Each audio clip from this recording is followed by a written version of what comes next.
Bismillahirrahmanirrahim. Allahumma sholli wa sallim wa barik ala Sayyidina Muhammad wa ali Sayyidina Muhammad wa sholli wa sallim wa barik ala Sayyidina Muhammad wa ali Sayyidina Muhammad wa sholli wa sallim wa barik ala Sayyidina Muhammad wa ali Sayyidina Muhammad wa ajil farjahum. Alhamdulillahi Rabbil Alamin wa bihi nasta'in ala umuri dunya waddin. Wassalatu wassalamu ala asyrafil anbiya'i wal mursalin habibina wa habibi ilahil alamin alladzi sumya fis sama'i bi Ahmad wa fil ardi bi Abil Qasimil Mustafa Muhammad wa ahli baitihi at-tayyibin at-tahirin la siyama baqiyatillahi fi ardin arwahuna wa arwahul alamin liturabi maqdamihil fida wa sayyidatina Fatimah az-Zahra wa maulatina Khadijatul Kubra wa jami' ahli baitin nubuwah wa ma'dinir risalah wa anbiya'illahi wa rusulihi wa malaikati wa siddiqin wa syuhada wa sholihin wa hasuna ulaika rafiqa. Assalamu alayka ayuhan nabiyyu wa rahmatullahi wa barakatuh fi kulli syai'in zahiran wa batinan. Assalamu ala ahli baitin nubuwah fi kulli syai'in zahiran wa batinan. Assalamu ala jami'i ibadillahi sholihin. Wassalamu alaikum jami'an warahmatullahi wabarakatuh.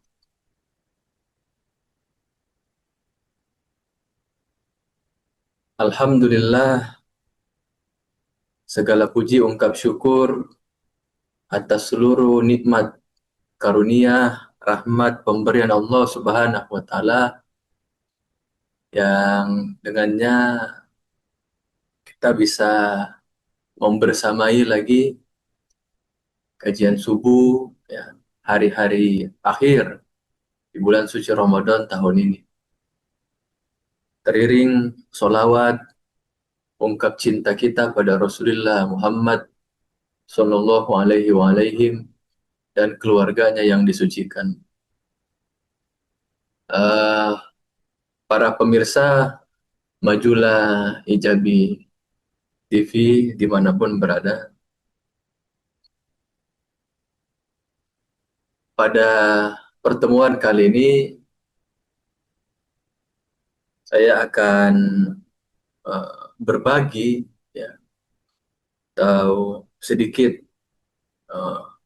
membahas hal-hal terkait dunia periwayatan dan literatur madhab Sunni maupun Syiah. Ya, jadi ini terkait topik Sunni dan Syiah.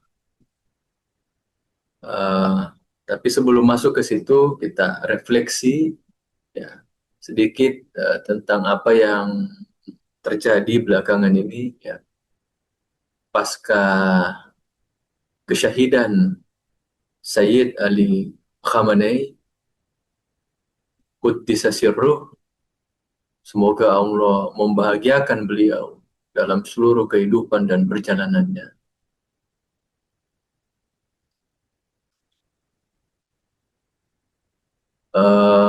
Pasca kesyahidan beliau dan kemudian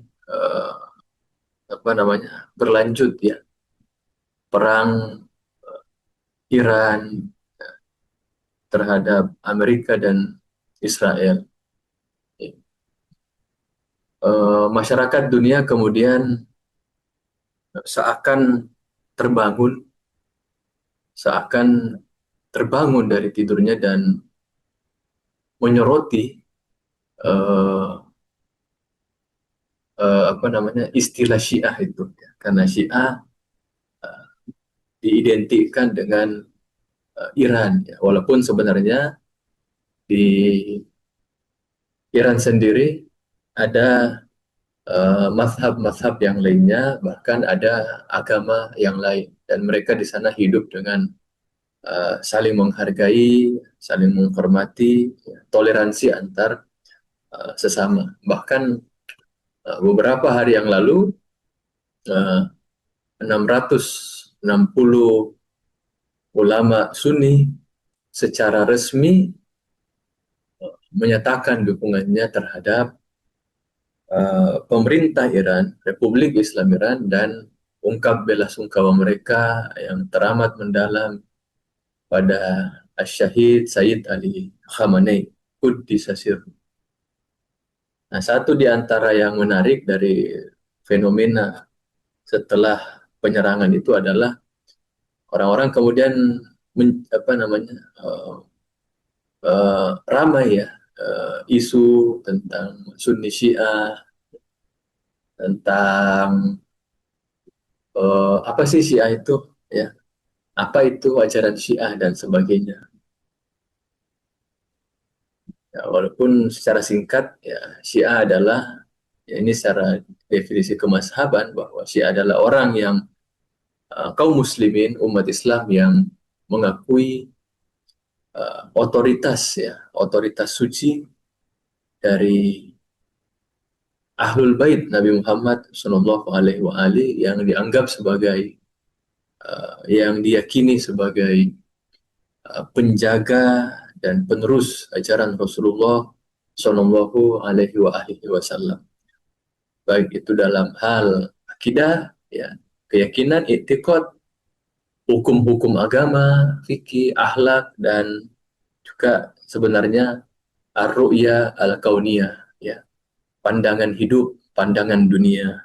Nah, orang yang mengikuti Ahlul Bait itulah dalam uh, aspek-aspek tersebut, nah, itu yang disebut dengan Syiah. Nah, tapi saya tidak ingin kembali kepada hal-hal yang mendasar. Pada kesempatan kali ini saya akan membahas tentang konteks penggunaan riwayat dan literatur uh, yang yang dilakukan di kalangan para peneliti, para ulama Syiah dari kitab-kitab Ahlu Sunnah. Ada kesalahpahaman selama ini seakan-akan bahwa Syiah itu sama sekali uh, menafikan atau sama sekali uh, tidak mengakui atau tidak menerima otoritas riwayat, validitas riwayat dari kitab-kitab Sunni.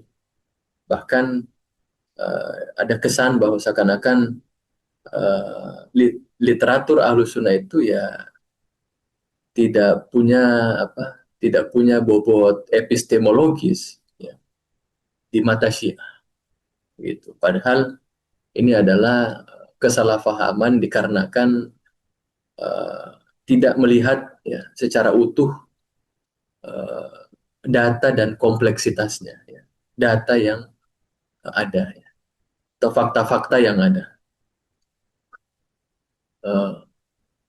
dan dinarasikan bahwa Syiah itu hanya menerima riwayat dari Ahlul Bait, tidak menerima riwayat dari sahabat, dibuang sama sekali gitu. Seakan-akan tidak ada nilainya di mata Syiah. Nah, ini yang kemudian akan kita akan kita bincangkan, ya, seperti apa sih dinamikanya. Nah, uh, klaim tersebut yang tadi barusan saya sampaikan uh, itu tidak tepat, ya, karena pada faktanya kita akan menemukan dalam sumber-sumber primer madhab Ahlul Bait, ya.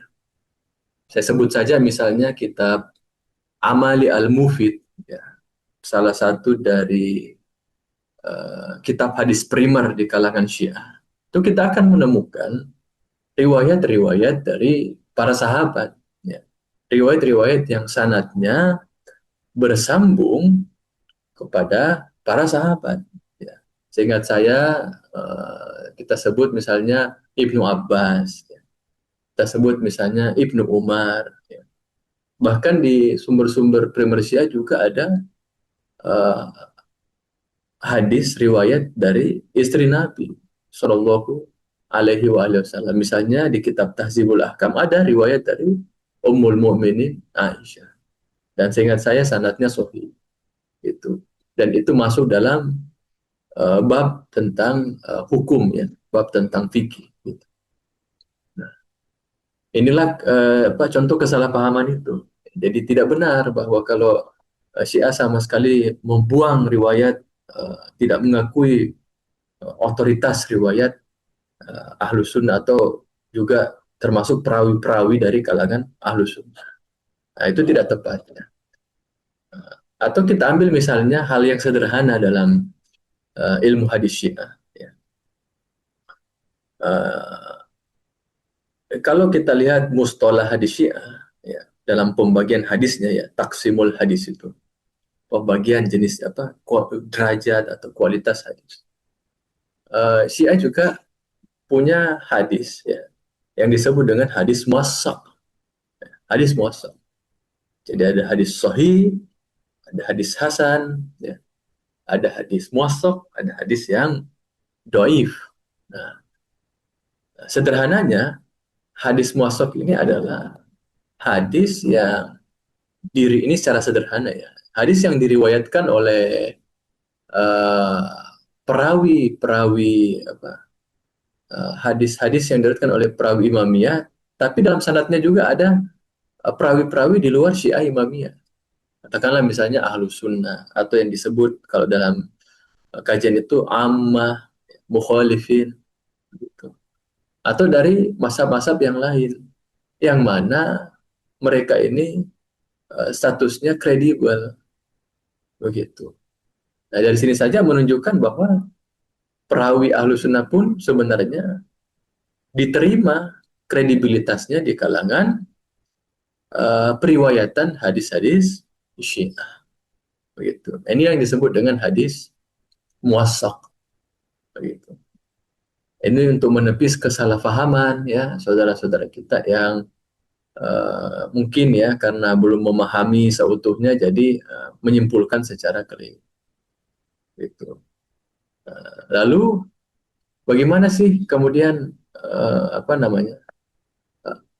Atau mungkin ada di antara saudara-saudara yang bertanya bahwa kalau begitu kenapa tidak kenapa Syiah tidak menjadikan riwayat sahabat misalnya sebagai rujukan utama dalam hal akidah dan hukum dan sebagainya. Nah, hal itu pun sebenarnya kita perlu tahu apa namanya argumen dan perinciannya ya.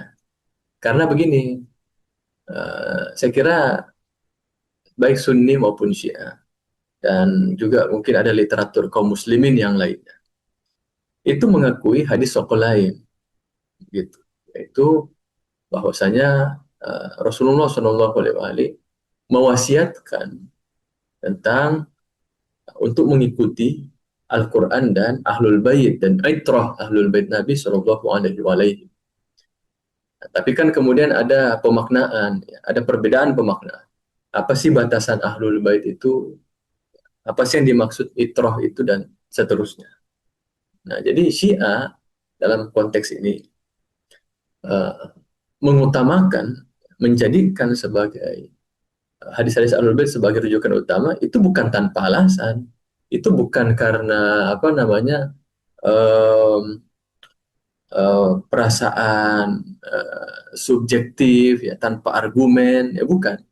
Tapi memang dia didasari atas penalaran ilmiah ya, yang memiliki dasar yaitu hadis sokolain yang hadis ini disepakati kemuktabarannya, keotoritarifannya baik Sunni maupun Syiah. Sehingga wajar kalau uh, yang Syiah mengutamakan hadis Ahlul Bait. Nah, lalu dalam konteks ini bagaimana Syiah memperlakukan apa namanya? Syiah memperlakukan atau bagaimana ia berinteraksi ya, dengan riwayat-riwayat Ahlus Sunnah atau literatur Ahlus Sunnah. Di sini kan saya menyampaikan dalam konteks ini ada setidaknya ya ada 6 ya uh, ada 6 konteks, ada 6 konteks, 6 orientasi eh, bagaimana di kalangan Syiah menggunakan riwayat dan literatur Ahlus Sunnah. Nah, yang pertama adalah Syiah menerima riwayat Sunni, ya, dari jalur sahabat misalnya, itu tidak lepas dari salah satu 6 konteks ini. Nah, yang pertama, ini kita masuk poin inti dari kajian kita. Yang pertama adalah Syiah menggunakan riwayat Sunni atau menerima riwayat jalur sahabat itu untuk dijadikan sebagai indikator penguat, ya, atau korinah yang mendukung dalam mengkaji suatu persoalan, gitu. Dan ini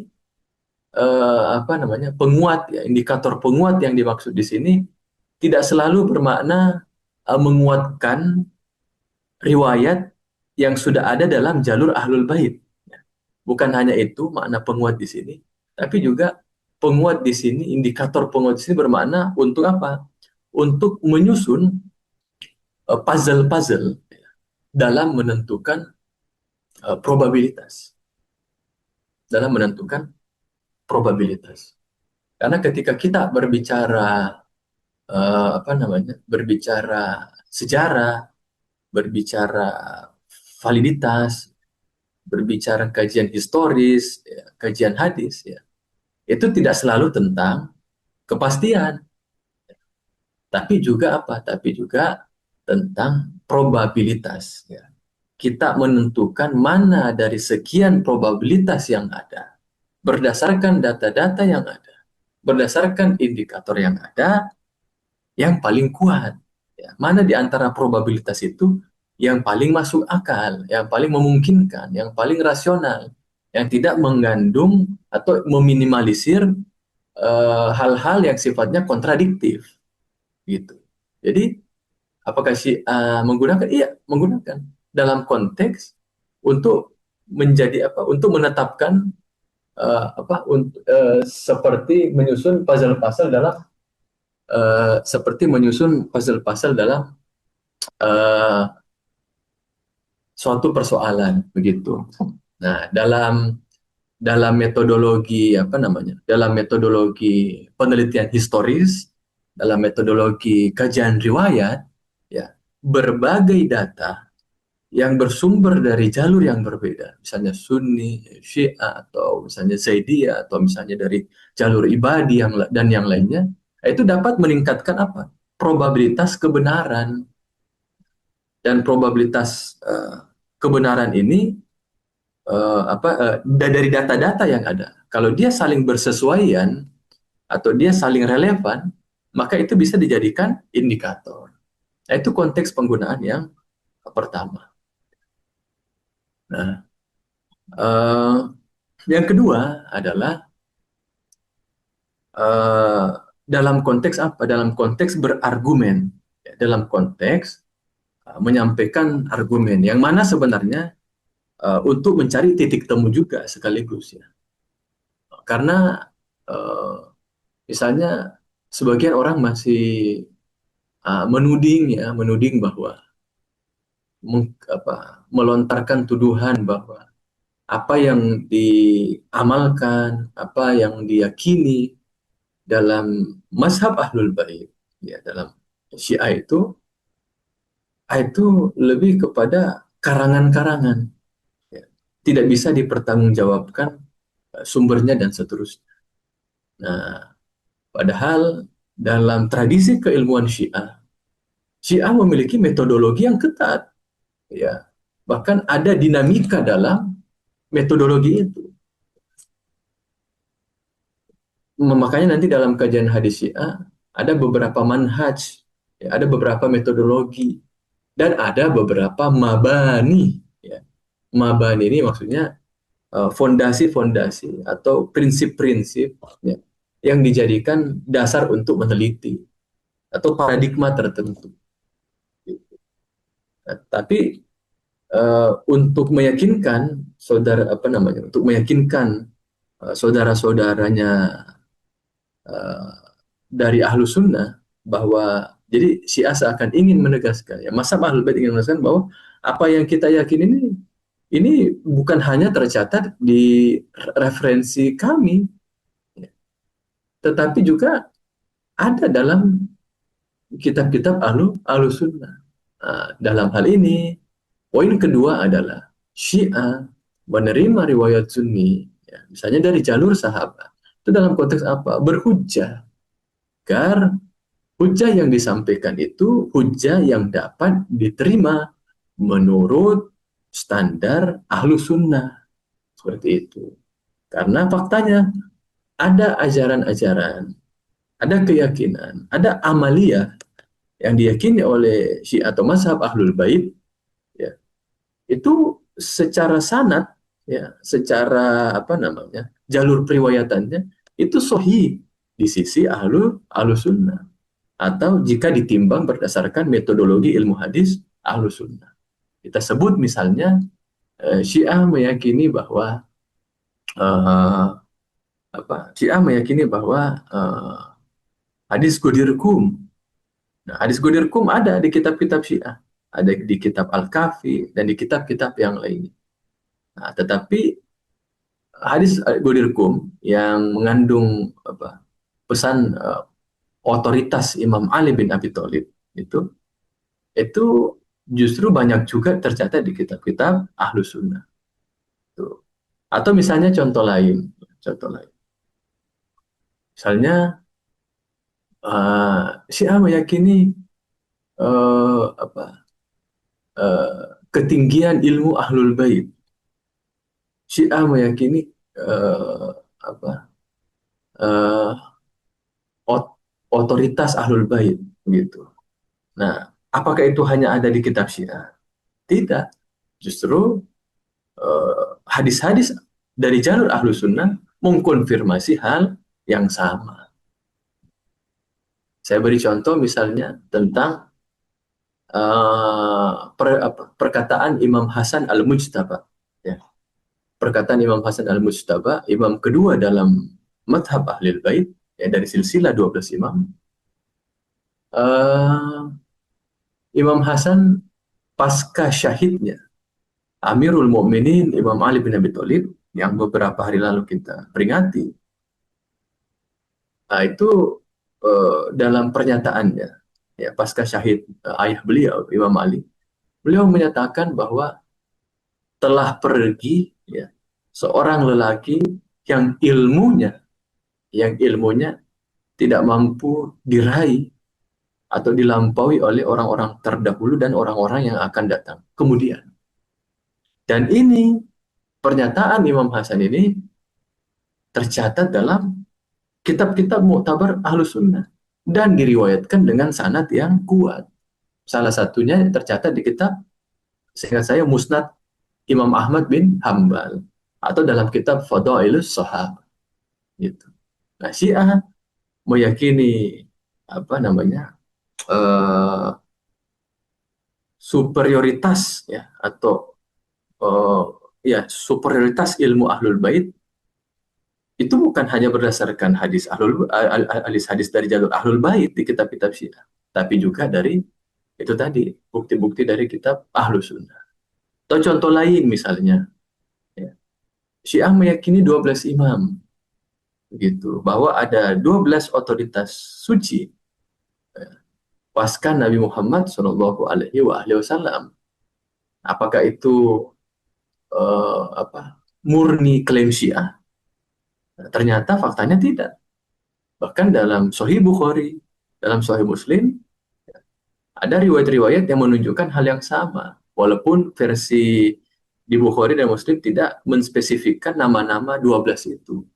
Dan menariknya adalah di situ dikatakan, dalam hadis-hadis Ahlus Sunnah dikatakan bahwa tidak agama ini akan senantiasa tegak. Ya, bayangkan dikaitkan dengan dikaitkan dengan keberlangsungan ajaran agama. Agama ini tidak senantiasa akan tegak, senantiasa akan berdiri kokoh selama ada 12 imam. Atau dalam redaksi lain, agama ini akan senantiasa tegak sampai berlalunya 12 imam, 12 pemimpin atau 12 khalifah begitu. Nah, jadi dan itu tercatat ada di Bukhari, ada di Muslim. Atau kalau kita menggunakan versi yang lain misalnya tentang hadis 12 imam. Dan sanatnya ini kuat, sanatnya Hasan. Dan dihasankan oleh Ibnu Hajar al-Asqalani dalam kitab Al-Matalib Al-Aliyah. Jilid 16 atau jilid 18 saya lihat saya. Nah, suatu saat, ini ceritanya pasca wafatnya Nabi SAW. Pasca syahadah Nabi SAW. Ibnu Mas'ud waktu itu ditanya oleh seorang Yahudi, ya. Kata orang Yahudi itu kepada Ibnu Mas'ud, dan kita tahu bahwa Ibnu Mas'ud ini adalah salah satu sahabat yang sangat dihormati di kalangan ahlu sunnah. Nah, Ibnu Mas'ud ditanya, wahai Ibnu Mas'ud, apakah Nabi kalian, maksudnya Nabi dalam agama Islam, yaitu Nabi Muhammad Shallallahu Alaihi pernah menyampaikan dalam hidupnya tentang siapa pemimpin setelahnya? Kata Ibnu Mas'ud, ya, Nabi kami pernah menyampaikan hal itu. Dan Ibnu Mas'ud melanjutkan, jumlahnya, ya, jumlah dari pemimpin itu ada isna asyar, ya, ada 12, seperti Nuqoba Bani Israel. Nah, riwayat ini, ya, diriwayatkan dengan sanad yang kuat dalam kitab Ahlus Sunnah. Dihasankan, dikuatkan oleh Ibnu Hajar al-Asqalani. Sumber primernya seingat saya ada di Musnad Ahmad, ada juga di uh, Al-Bahar Az-Zuhar atau Musnad Al-Bazzar. Ini dua-duanya sumber primer Ahlus Sunnah. Itu, ya. Jadi ya, untuk menunjukkan, ya, jadi di satu sisi Syiah ingin menyampaikan bahwa mazhab Ahlul Bait ingin menyampaikan bahwa apa yang diyakininya itu, ya, itu bukan klaim klaim semata, itu bukan klaim sepihak, tapi justru ada dasarnya juga di kitab-kitab Ahlus Sunnah. Dan itu kalau kita kembalikan pada poin yang pertama tadi tentang indikator, itu menguatkan indikator atau probabilitas suatu kebenaran. Karena data ini berasal dari jalur yang berbeda, dan informasi yang dibawakannya justru saling berkesesuaian. Gitu. Itu di satu sisi. Nah, pada saat yang sama, juga mazhab Ahlul Bait ingin menunjukkan bahwa kita ini memiliki titik temu. Kita ini memiliki titik temu. Nah, orang disibukkan dengan membahas perbedaan, ya, tapi lupa bahwa atau terabaikan dari apa? Terabaikan dari bahwa kita juga memiliki banyak titik temu secara data, secara sumber primer. Nah, artinya poin kedua ini bisa kita gunakan untuk meningkatkan kesaling pengertian dan toleransi di antara kita. Itu uh, konteks yang kedua. Ada 6 konteks ya pada kesempatan kali ini.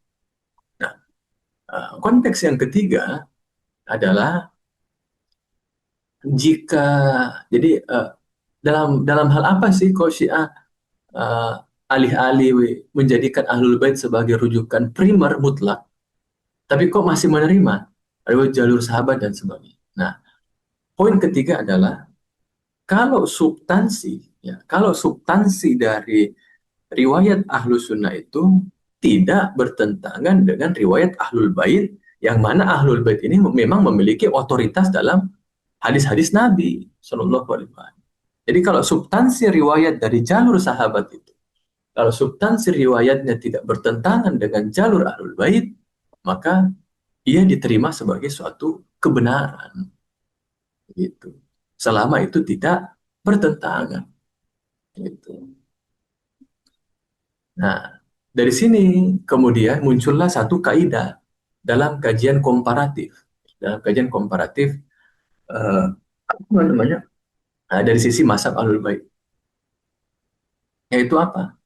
Kalau misalnya ada riwayat Sunni yang katakanlah sanadnya dhaif, tetapi ternyata matannya, kandungannya sejalan dengan riwayat Ahlul Bait yang sahih atau yang muktabar, yang kuat, ya, maka ia bisa diterima begitu. Artinya boleh jadi sanad dhaif itu ya apa namanya, ada kesalahan, ada ke, itu hanya kesalahan teknis, itu hanya apa namanya, menurut satu standar begitu. Tapi kok sanad dhaif malah membawakan makna yang kuat, makna yang sejalan, yang memiliki atau yang didukung dengan bukti-bukti yang juga kuat gitu. Jadi kalau ada misalnya riwayat uh, riwayat Sunni, ya, sanadnya doif, ya, secara validitas, ya, secara metodologi ilmu hadis dia doif menurut standar ahlu sunnah, tapi ternyata matan yang dibawakan itu adalah sejalan dengan riwayat dari jalur ahlul bait yang sanadnya kuat, maka ia bisa diterima gitu.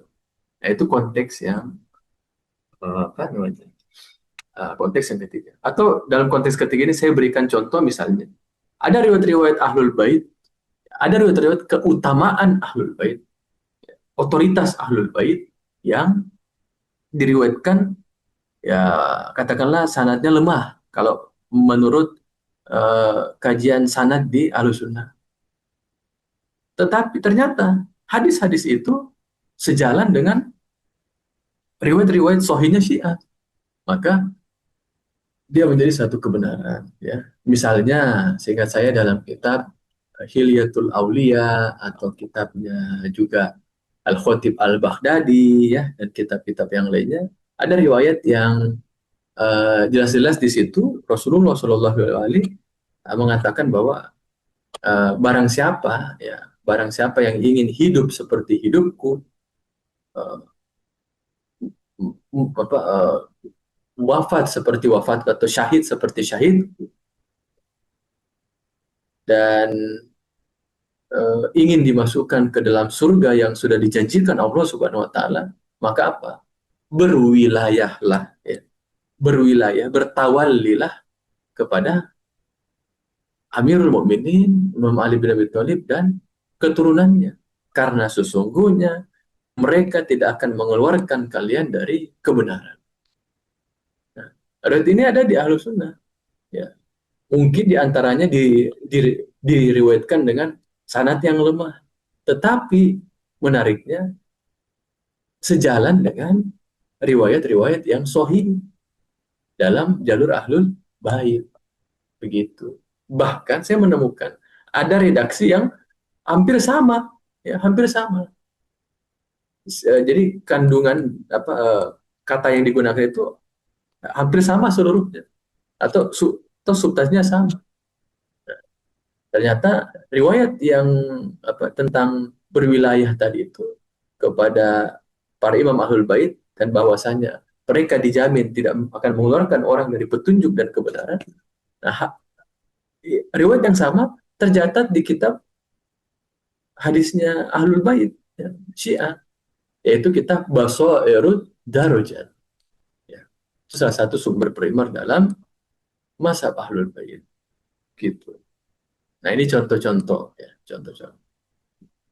Atau misalnya lagi, ya, bahwa dalam kitab Ahlus Sunnah ada riwayat di kitab Tarikh Ibnu Asakir, di situ disebutkan bahwa haknya Ali bin Abi Thalib itu seperti hak seorang ayah kepada. Jadi haknya Ali bin Abi Thalib terhadap umat ini, haknya Ali bin Abi Thalib atas umat ini itu seperti hak seorang ayah atas anaknya.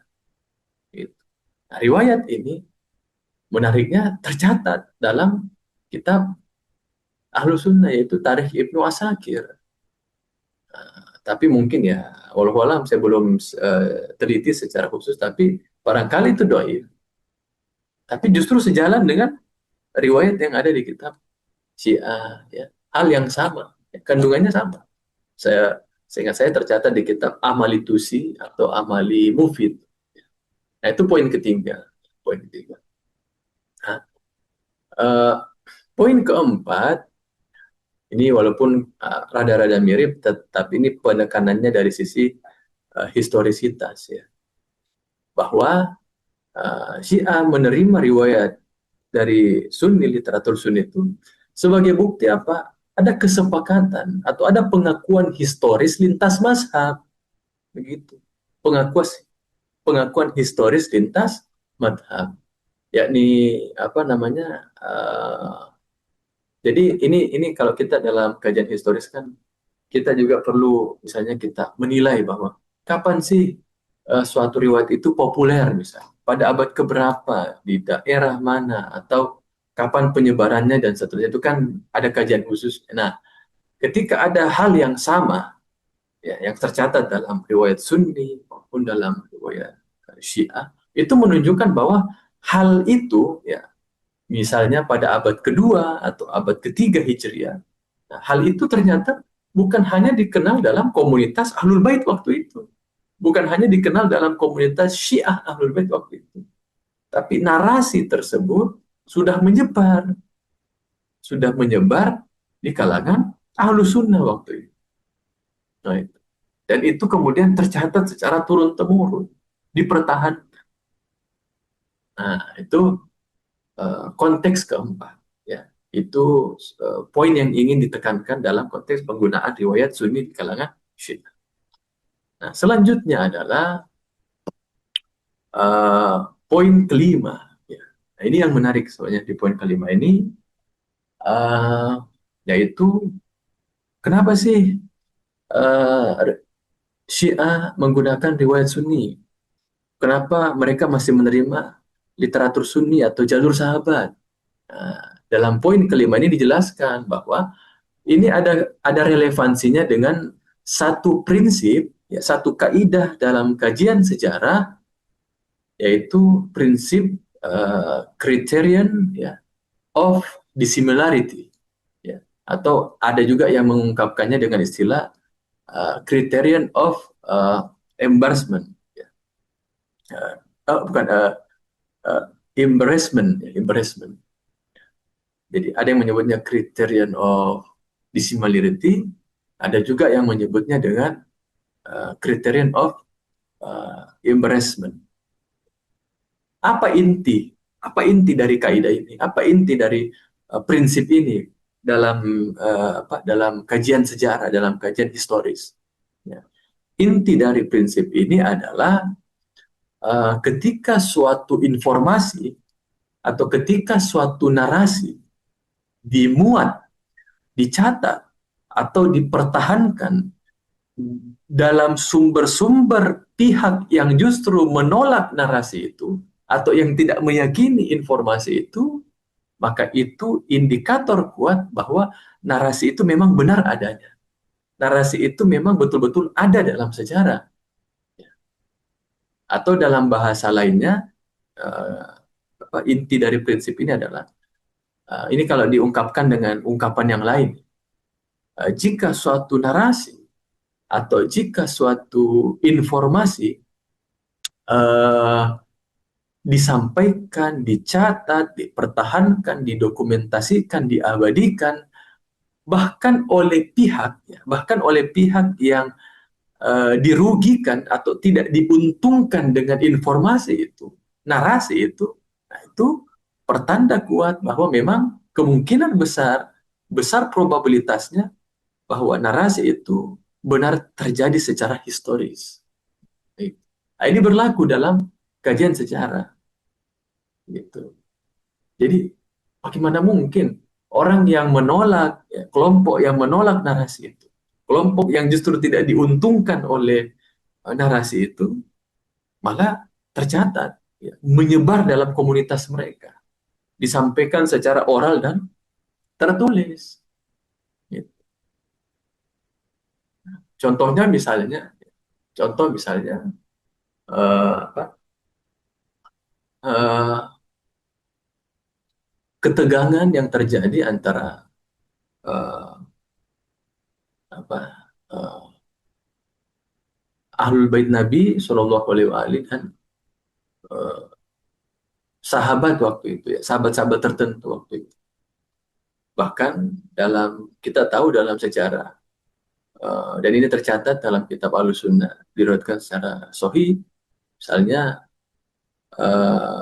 peristiwa tentang uh, ancaman terhadap rumah Sayyidatina Fatimah.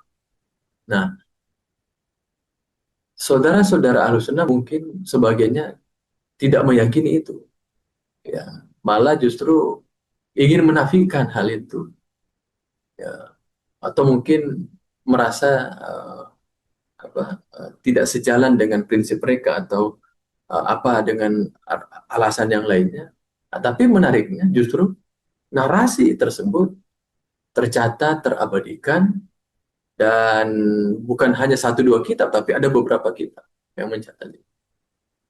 Ulama-ulama Syiah kemudian mengumpulkan hal itu, ya, beserta dengan indikator-indikator yang lainnya. Nah, itu pertanda kuat bahwa itu memang betul-betul terjadi, gitu. Ya. Atau contoh lain misalnya, ini contoh lain. Kalau tadi soal sejarah, ini dalam hal hukum, ya, dalam hal fikih, dalam hal ibadah. Ya. Kita tahu bahwa uh, Ahlus Sunnah secara fikih, ya, sekali lagi secara fikih, bukan secara data, ya. Maksudnya secara data sumber primer. Ahlus Sunnah secara fikih, ya, itu tidak mengakui kalimat azan hayya ala khairil amal. Ya. Ya, setahu saya dalam fikih empat mazhab itu tidak ada. Dalam fikih empat mazhab. Nah, tapi menariknya, ya, kalimat hayya ala khairil amal ini malah diriwayatkan dengan sanad yang kuat dalam sumber primer Ahlus Sunnah. Ya, yaitu apa? As-Sunan Al-Kubra, yang dicatat oleh, atau yang ditulis atau disusun oleh Imam Baihaqi, salah satu pakar hadis Ahlus Sunnah. Lebih menarik lagi, di kitab tersebut hadis-hadis hayya ala khairil amal dibuatkan bab khusus, ya, ditaruh di bagian khusus, ya, maruya fi adani hayya ala khairil amal, ya, bab atau bagian atau fasal tentang apa-apa yang diriwayatkan atau riwayat-riwayat tentang hayya ala khairil amal.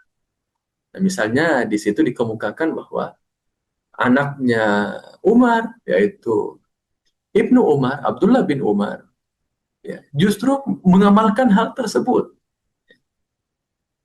Sahabat yang sangat dihormati di kalangan Ahlus Sunnah malah mengucapkan hal itu, mengamalkan penggunaan redaksi hayya ala khairil amal ketika azan.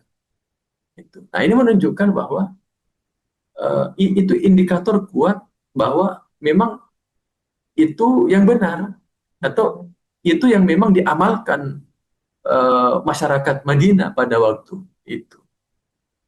Tapi kemudian dalam sejarah ada ijtihad, ya, dari seorang sahabat, akhirnya kalimat hayya ala khairil amal setelah itu tidak lagi digunakan, ya, di sebagian daerah waktu itu. Nah, inilah yang dimaksud dengan criterion of dissimilarity atau criterion of embracing. Ahlussunnah tidak meyakini atau tidak mengamalkan khairul amal, tapi secara data, by data, wah, tercatat, ya, dengan sanad yang kuat. Nah, poin yang terakhir, ya, dalam konteks penggunaan riwayat sunni adalah, ini poin keenam. Jadi literatur, informasi dari kitab-kitab dan jalur Ahlussunnah itu digunakan sebagai apa? Sebagai informasi historis umum. Sekali lagi saya tekankan, sebagai sumber historis yang umum yang tidak berkaitan langsung dengan unsur keagamaan. Ya. Jadi tidak selamanya penggunaan literatur Sunni oleh Syiah, penggunaan riwayat jalur sahabat oleh Syiah atau mazhab Ahlul Bait itu tidak selamanya digunakan atau terkait dengan apa, akidah, hukum atau doktrin keagamaan. Tidak, ya. Tidak semuanya mengarah ke sana, tidak semuanya berorientasi ke situ.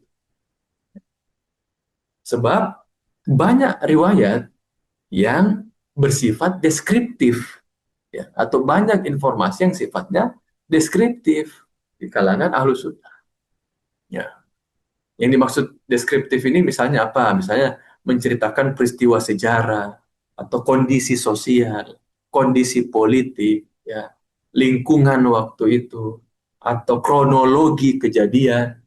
Jadi tidak selalu terkait konteksnya itu akidah, fikih, dan doktrin keagamaan lainnya. Tapi juga terkait apa kronologi kejadian, peristiwa sejarah atau timeline. Nah, Syiah kemudian menggunakan riwayat ini untuk apa? Dimanfaatkan untuk apa? Eh, sebagai data sejarah yang membantu untuk merekonstruksi gambaran suatu peristiwa atau merekonstruksi atau ingin memahami kompleksitas persoalan gitu. Jadi di sini terjadi apa? Terjadi apa namanya? Kalau kalau boleh menggunakan istilah ini dalam konteks ini eh, eh, mutualisme, ya, simbiosis mutualisme.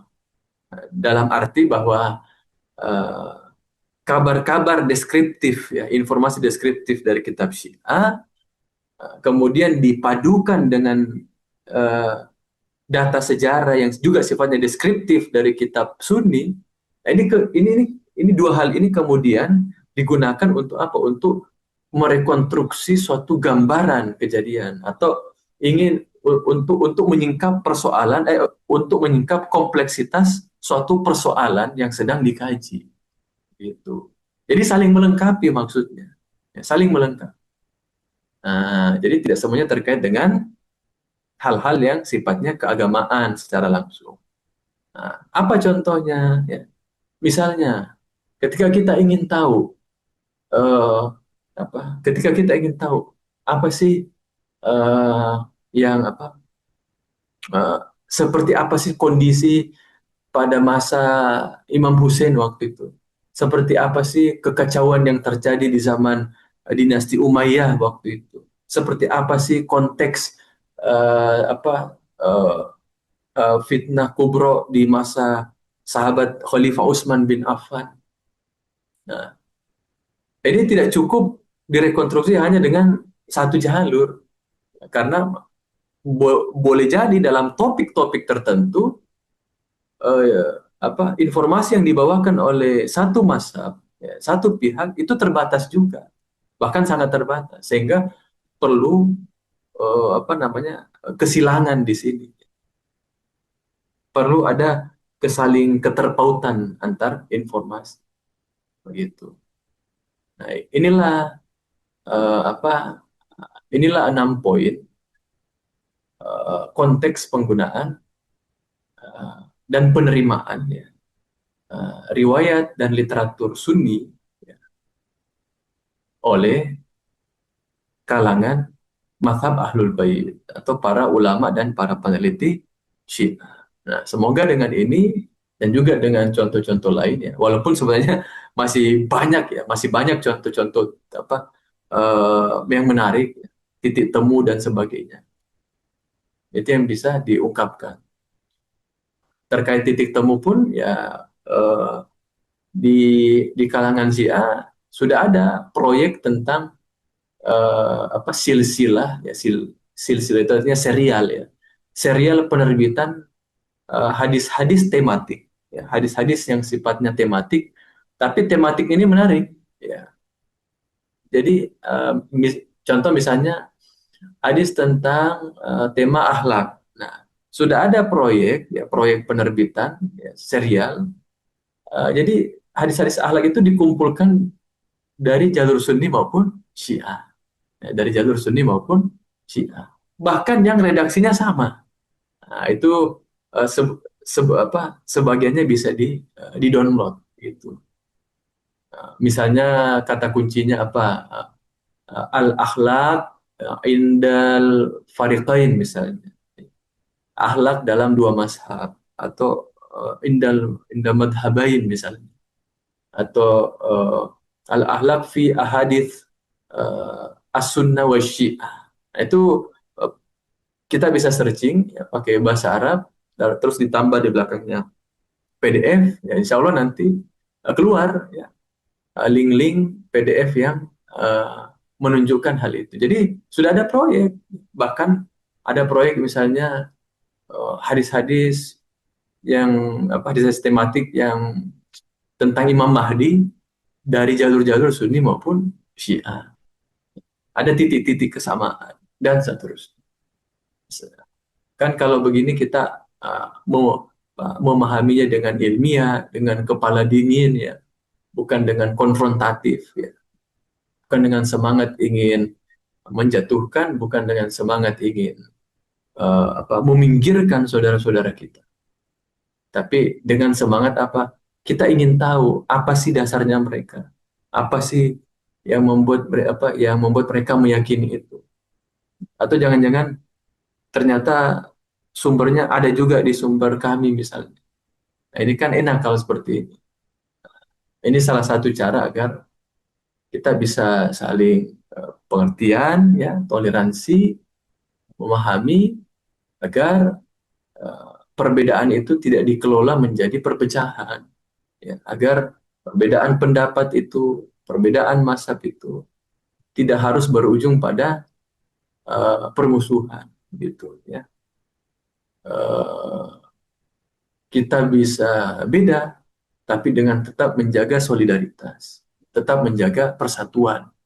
Dan persatuan itu tidak tidak bermakna ingin menyatukan pemikiran, tidak ingin tidak bermaksud ingin menyamakan atau menghapus perbedaan, tidak, ya. Bukan itu. Tapi yang dimaksud persatuan adalah walaupun kita berbeda dalam hal-hal tertentu, tapi jangan sampai kita luput dari orientasi yang lebih besar, ya, dengan spirit yang utama kita bersama, yaitu kemaslahatan kita bersama, ya, keharmonisan kita bersama, dan di hadapan kita ada musuh bersama.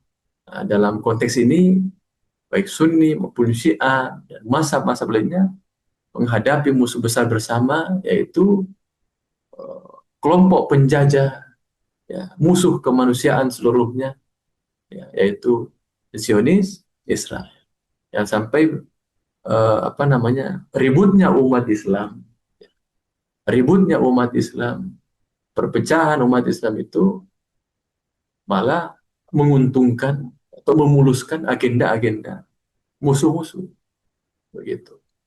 Karena katanya sih dalam sejarah ya, bahwa musuh itu menang bukan itu tidak selalu tentang kekuatan mereka lebih unggul, tidak. Boleh jadi mereka lemah, ya. Tetapi musuh itu bisa menang juga karena ada perpecahan internal dalam pihak yang mereka sedang hadapi, gitu. Nah, jangan sampai itu terjadi dalam tubuh umat Islam, para pendukung persatuan. Mungkin itu dulu yang dapat saya sampaikan pada kesempatan kali ini. Bismillahirrahmanirrahim. Nabi Muhammad, semoga semuanya bermanfaat, diluaskan berkahnya, dan semua kebaikan kita, semua niat baik kita menjadi amal yang diridhoi dan dicintai di sisi Allah Subhanahu wa taala, dan diluaskan semua barokah dan manfaat, dan diabadikan di sisi Allah Subhanahu wa taala, dan menjadi amal soleh yang jariyah hakikian. Wa ma taufiqi illa billah, alaihi tawakkaltu wa yunib. Sallallahu ala sayyidina Muhammadin wa alihi tahirin, walhamdulillahirabbil alamin. Wassalamualaikum. Bismillahirrahmanirrahim. Allahumma salli ala Sayyidina Muhammadin wa ali Sayyidina Muhammad. اللهم اجعلني فيه محبا لأوليائك ومعاديا لأعدائك مستنا بسنة خاتم أنبيائك عاصم قلوب النبيين. Allahumma ya Allah, jadikan aku di bulan ini termasuk mereka yang mencintai para kekasih-Mu, memusuhi para musuh-Mu, yang berpegang teguh pada sunnah Nabi terakhir-Mu. Wahai yang memelihara kalbu para Nabi,